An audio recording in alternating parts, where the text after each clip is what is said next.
I won 8 million overnight. The first thing I did was rush to the hospital to pay for my son's surgery and treatment. That was when my phone rang. Ian, a coworker from the company, called. Something urgent came up. You need to get back here right this instant. My wife Mara took the bank card from my hand and said with a gentle and understanding voice, you can give me the PIN. I'll take care of our son's hospital bills. Go. Work is important. Don't worry about us. In my previous life, I didn't hesitate one bit. I trusted her completely and hurried back to the office. My son never made it into surgery. Instead, the police came for me. It turned out that Mara and Ian had conspired together to frame me, pinning the crime of embezzling company funds on me, the very money Ian had stolen. With no money for treatment, my son died in the hospital. My parents, shattered by grief, suffered fatal heart attacks one after the other, and I, rotting in prison, ended my life in despair. After my death, my soul drifted to the holiday villas of Moldevs, where Mara was on vacation. I heard her laughing as she spoke to Ian. That idiot won a fortune and wasted it on that useless, sick kid. He dragged me into a miserable life. Laughing even harder, she added, now their whole family is dead, and we get to enjoy wealth for the rest of our lives. Consider it compensation from that idiot. Haha. Then I opened my eyes. I was back in the hospital corridor. At the exact moment, my wife reached out and took the bank card from me. This time, I still told her the PIN. Honey, let me handle the medical bills. Go. Work is important. Don't worry about us. My wife, Mara Miller, held the bank card with $8 million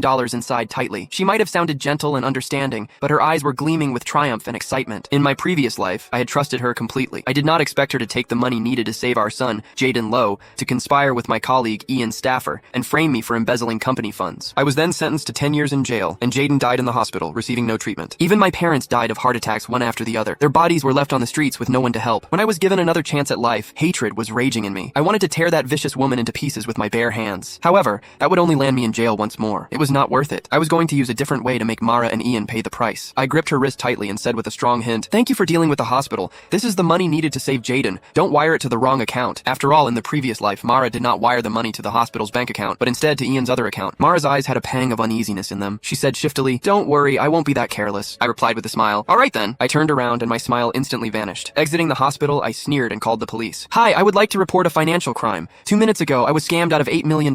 Please help me find the people who took my money. What? $8 million? The police officer became serious and immediately opened a case when they heard the amount of money. They added, since the money has just been transferred, you're lucky you called the police in time. We'll surely help you get your money back. If you have any clues, please come to us again. I said anxiously, all right, thank you. That money is needed for my son's surgery. Please help me. After hanging up, I smiled. I was not worried that they would not be able to get to the bottom of it because the money would soon be returned to my account. That was what Mara and Ian did to frame me in the previous life. However, in my new life, I was going to let them have a taste of their own medicine. My phone buzzed violently in my pocket. It was Ian. I deliberately did not answer. I did not need to. I knew it was Ian trying to get me to rush back to the office, waiting for me to step into the trap. I sniggered. I hailed a taxi, but instead of heading to the office, I headed to the lottery center. Hello, I'm the one who won $8 million this morning. I need an official notarized certificate confirming my identity as the winner, right now. In my previous life, I was so desperate to pay for my son's surgery that I had skipped the notarization completely. That mistake cost me everything. After I was framed, I thought about Click the link in my bio to get the full story for free.